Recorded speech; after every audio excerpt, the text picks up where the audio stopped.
Now look at this scenery here, and I see a land that's been desecrated by the orcs. So, why do I love fantasy? How did that come about? Back to my earliest childhood, going to Jimmy Young's newsagents in Prestwick and buying Enid Blyton's The Enchanted Wood and The Adventures of the Wishing Chair. 50 pence each, £1 for two books that changed my life. So I'd always been a fan of Enid Blyton, having been into the famous 5, the Secret 7, the 5 Find Outers. I got the Enchanted Wood and was blown away just by the magic of it, you know. Imagine being able to climb a tree in the woods in rural Buckinghamshire, was it? I can't remember exactly, but England's green and pleasant land.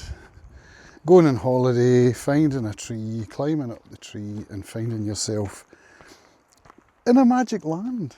So it's a portal fantasy, essentially. And the people that they met who lived on the tree, the saucepan man, he was my favourite. Mr. What's his name, who would fall asleep, and then the saucepan man would put an acorn in his mouth. Silky the fairy, Moonface and his slippery slip, and the honey pop biscuits. Just, you know, my mind was lit up by the ideas of this fantasy world. L. Frank Baum, The Wizard of Oz, and the series that followed with the Pumpkin Man and the Sawhorse. I loved all that. I loved it.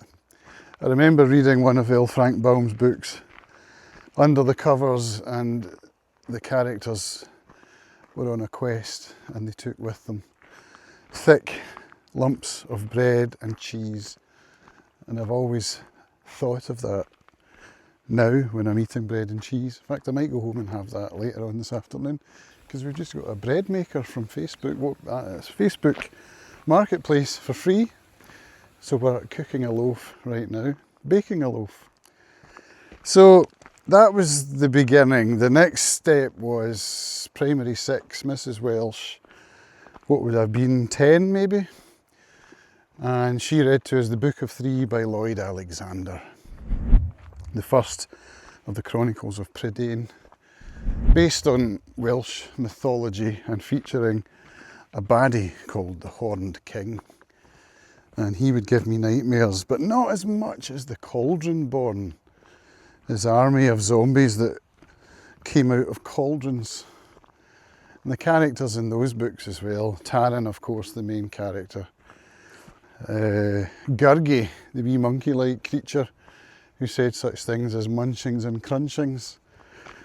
It's always made me think of Billy Connolly in The Jobby Week, a comedy sketch that I remember listening to on my pal's front step, where he used the phrase munchity crunchity. Go and listen to it, it's classic Scottish humour. So yeah, my path was set into fantasy.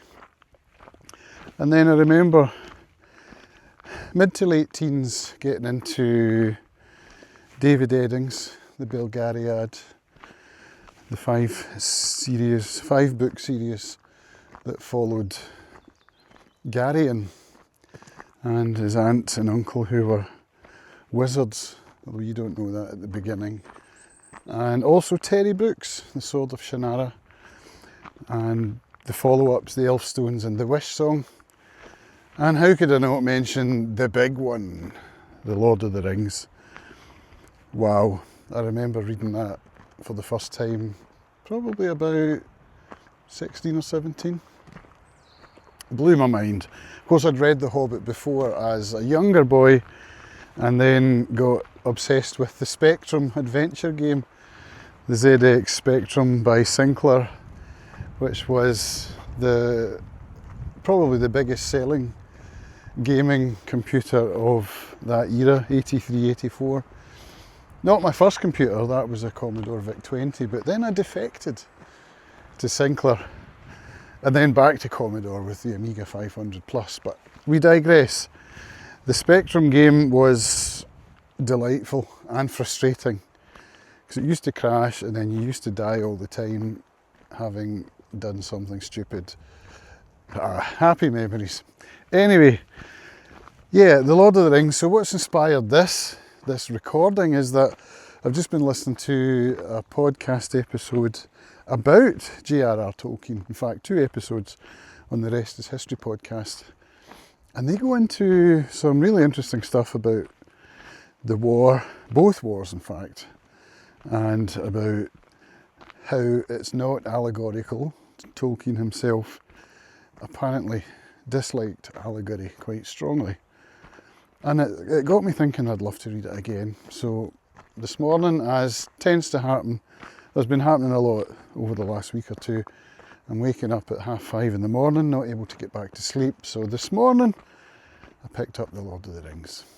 Beautiful hardback edition that I bought at the South Bank on the side of the Thames in London back in the early 90s for 15 quid.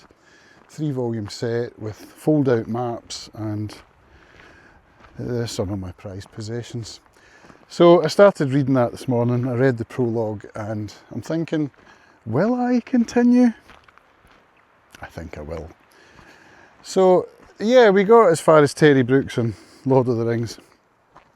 Followed that up with the Chronicles of Thomas Covenant, which were kind of life-changing for me. These are books that I've read over and over again. I made a podcast about the first one with a friend of mine who'd never read any Thomas Covenant, nor indeed any fantasy. Although he's probably read the Mahabharata, which I suppose is kind of mythology anyway. But yeah, we had a great time recording chapter analyses each week. And it was fun for me to go into a book that had moved me so much as a young man. Thomas Covenant himself is rather an unlikable character, which is to put it mildly. He's a bit of a, one of them.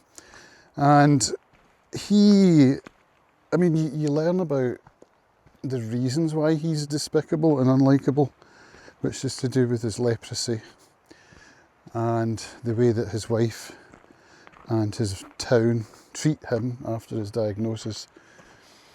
And he has to learn to live by rigid rules in order not to damage himself.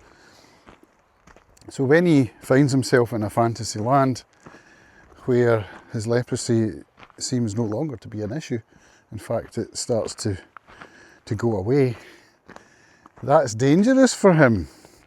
So we follow that story, and it's really ultimately a story of his fighting his own self-loathing, which is externalised as the enemy, Lord Foul. But in all of these books, being in a fantasy land, it's kind of depicted as being like this. This is how I think of it. When I'm up in Arran's Mountains, I'm imagining I'm on a ring quest. And in fact, back in my army days, I joined the army at 16 as an apprentice, and we used to go out and exercise across the Yorkshire moors in the winter time, and it's a bleak, hellish place to be, sleeping in bashas under ponchos, in the cold, the wind, the rain. So in order to make that tolerable, I would imagine that I was on a ring quest, traipsing somewhere to Mordor. And, when you see scenery like this, it inspires that in me. And when I was listening to the Rest is History podcast, they talked about Tolkien's youth as being idyllic when he was living in a rural sort of woodland part of England where he was in his element. He loved the outdoors, the woods, the rivers and burns and streams. And you can understand that. I did too. I used to hang out in the golf course So I grew up in a town, but you know, we had lots of rural bits where we could go and play, and that's what we did. So yeah, that was his growing up, and then he moved after his mother died.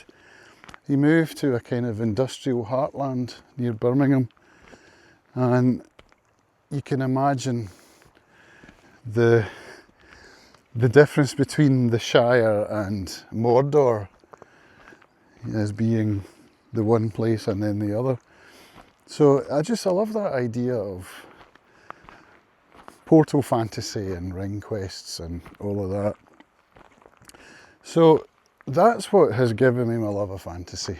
It's just, is it pure escapism? In some ways it is, in some ways, but in other ways, particularly with Thomas Covenant, you know, it's led to lots of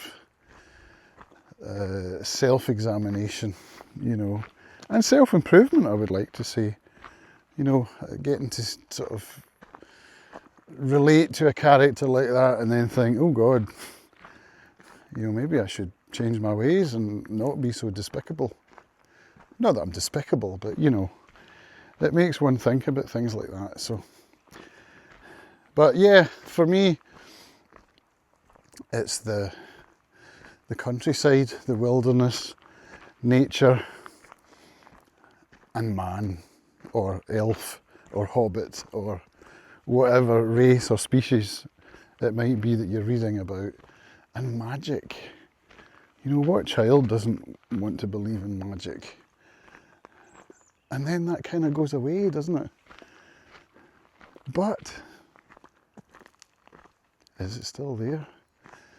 Is there still magic? I like to think so.